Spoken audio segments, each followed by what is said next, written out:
In the first episode of Pluribus, we see a group of scientists come across a signal that is being beamed from somewhere extremely far away. It looks like Morse code and appears to contain a recipe for something that will change the course of humanity. Jumping forward, that code has now been translated and turned into a sample that scientists are now testing on rats. One of these rats appears to be dead, which prompts the scientists to inspect it, only to end up bitten. She very quickly begins to shake, and she is Ground Zero, the first member of the hive. And this hive seems to have a clear goal. The goal is to spread. It wants to spread across the entire planet, which leads to this scene of a group of people in the lab using cotton swabs to capture their saliva in order to help spread the hive mind to all of humanity. And this scene right here is going to make it so that nobody wants to eat community donuts at work ever again. Thanks for that, Vince Gilligan. When we first meet Carol, she is holding a book signing for her latest novel, and she is at that signing with her wife Helen. Carol is pretty much the extreme definition of a grouch, and not only that, but she is also a heavy drinker, which has been a previous issue for her, which did result in her getting one of those breathalyzers in her car that she now has to blow on to prove that she is acceptable to drive. This detail comes into play towards the end of that first episode when we see that all of a sudden everyone starts to freeze and convulse like that scientist did earlier. And as a result of that joining taking place, Helen falls back and hits her head and ends up passing away. Carol brings the body of Helen back to her house and then ends up turning on the television and sees something super surprising. She talks with a guy on the TV who is not the president, but somebody further down the chain. The actual president and many others in the government all perished when the joining took place. He tells Carol that they are hard at work trying to get it so that she too can join the hive, which of course she has little interest in doing. In the second episode, we meet Zoza, who arrives at Carol's house to help her bury Helen. Carol at this point is still very against any contact with this hive, and after she realizes that Zoza's appearance is supposed to be reminiscent of a character from her books, she flips out and screams at Zoza, which triggers all of the people connected to the hive, including Zoza, to start convulsing, all at the same time. Even with her anger at the hive and its overall strangeness, Carol does feel bad about this incident, especially given the fact that this outburst of hers literally caused the deaths of millions of people. After finally getting Helen buried, Carol requests to see the 12 remaining humans who were also unaffected by the joining. They arrive at the meeting spot, but they are missing one of the remaining survivors, a man from Paraguay who we will meet in a later episode, but very much like Carol, wants nothing to do with the hive. As a matter of fact, this guy that we're going to meet is way more stubborn than even Carol is. At the meeting with the survivors, it becomes clear that Carol is pretty much the only one that has any concern over the new state of the world. Carol, in a fit of rage, triggers yet another wave of spasms among the hive, and the remaining survivors decide that they have seen plenty of Carol and her negative attitude. As they head back on the plane to New Mexico, Carol has Zoza get Manusos on the phone. He was that one holdout that did not want to meet up with her, and he ends up hanging up the phone on her. We do end up seeing this exact moment play out again from the other side in a later episode. This moment, brief as it was, is a critical moment between these two and really sets the direction for how this season ends up playing out. Once she gets back home, Carol starts trying to get back to normal life as much as possible, but when she goes to the grocery store, she realizes that the entire place is empty.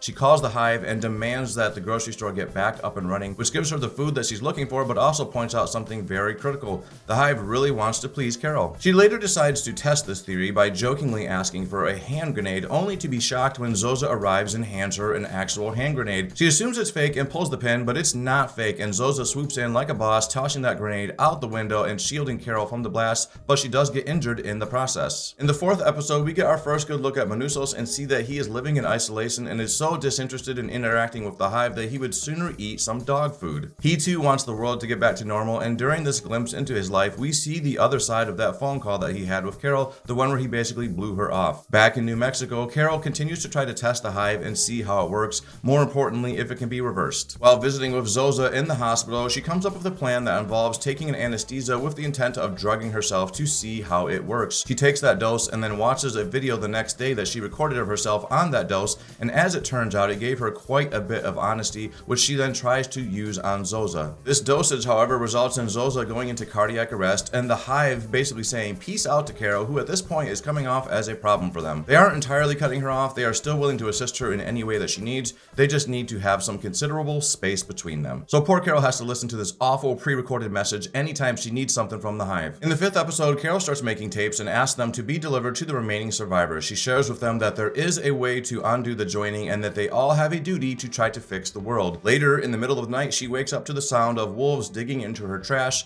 which leads to her running out to try to shoo them away. And then the next day, she calls to have her trash picked up. But since the hive does still want to keep that distance, they send a drone to pick up the trash, but due to the bag being too heavy, the drone ends up crashing and getting stuck. Carol decides to take that trash into town herself, and when she is putting it into one of the bins, she notices a whole bunch of empty milk cartons and soon realizes that the hive really has a thing for milk. But Carol ends up finding out that this is in fact not milk when she goes to the milk plant, and instead of finding a bunch of milk, she finds a bag full of granules. She makes another recording showing the survivors the mysterious liquid that the granules make and orders that video be sent out as well. That same night, the wolves come back, but this time instead of digging up trash, they are digging the spot where Helen's body is buried. Carol tries to scare them off and does eventually manage to do so by using a cop car and plowing through her own fence. The next morning, she decides to make a stone patio where Helen's body lies so that the wolves cannot dig her up. And then later in the episode, she takes another closer look at the bag of granules and notices a barcode. She eventually ties that barcode to a brand of dog food and goes to the plant where the dog food is made,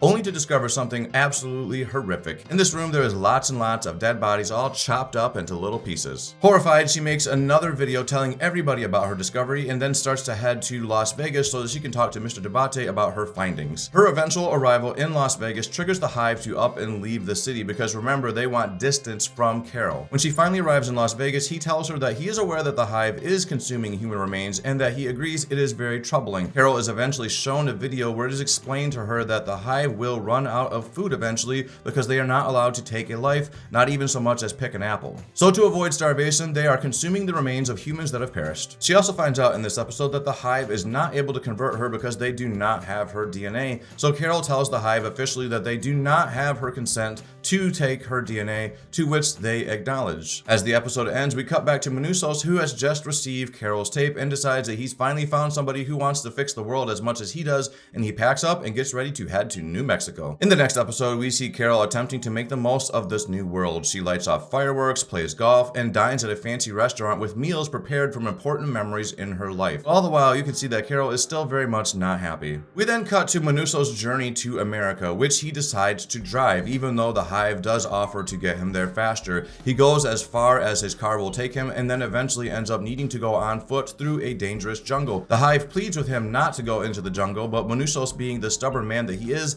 goes forward anyways and ends up getting stuck by a massively big thorn on a tree that eventually causes him to pass out and need rescue. Jumping back to Carol, we continue to see that she is doing her best to live it up, but her loneliness is getting worse and worse, which causes her to eventually summon the Hive to come back. As Zoza shows up to her house, Carol embraces her in a hug of relief, and it's our first real glimpse of Carol showing something besides anger. Moving forward, we see Manusos wake up in the hospital in a fit of rage. Even with having his life saved, he still wants nothing to do with this Hive. He leaves the hospital in an ambulance and continues his journey to see Carol. Speaking of Carol, with Zoza now back in her life, the two of them start spending more time together. Zoza shows Carol where they all sleep, and they even start to have some fun together. During one of these scenes, we even see just how much the Hive is looking to please Carol when we see that they rebuilt a burned down restaurant that Carol used to frequent when she was in her writing days. As that episode comes to a close, Zoza tells Carol that she will soon be getting a visitor. In the season finale, we start by seeing one of the 12 survivors being joined into the Hive. She does this by choice, as she is convinced by the other members of the Hive that it will be such a beautiful life. And that scene is really creepy. Basically, when she becomes a member of the Hive, everybody in the village just stops talking and they get up and leave. As Manusos arrives in New Mexico, we get some truly great scenes. I just knew these two were going to have some remarkable chemistry, and it did not disappoint. He is a very paranoid man, and at this point in the series, he has not even wanted to be near the Hive, much less take anything from them. Carol, on the other hand, has started to accept the Hive and even is using the situation to her advantage. So her trust is a lot higher than Manusos, so when she attempts to use her phone's translate app to converse with him, he takes that phone and tosses it into the drain out of paranoia. He is eventually forced to get that phone back out of the drain because Carol says, "I am finito." And once he gives that phone back to her, they end up talking, and she tells him everything that she knows about the Hive so far. That night, Manusos starts doing an experiment with his radio. We had seen earlier in the season that he was scanning these radio channels, and one of those channels in particular does have his interest. After yelling at one of the members of the Hive, it causes the radio station to make a different sound. Carol is horrified by his actions and ends up taking off. Her and Zoza continue to hang out, and it is revealed to Carol that the Hive has in fact found her frozen donor eggs and is working on a way to convert her to the Hive. As the finale arrives, we see Carol and Zoza arrive back at her house via helicopter, holding with them a large atomic bomb. It's at this point that Carol says to Manusos, he is right, it is time to start working on fixing the world. And that's it, folks. That is the summary of season 1 of Pluribus. If you liked this video, go ahead and hit the like button. If you want to hear more things from me, subscribe to this channel. Later.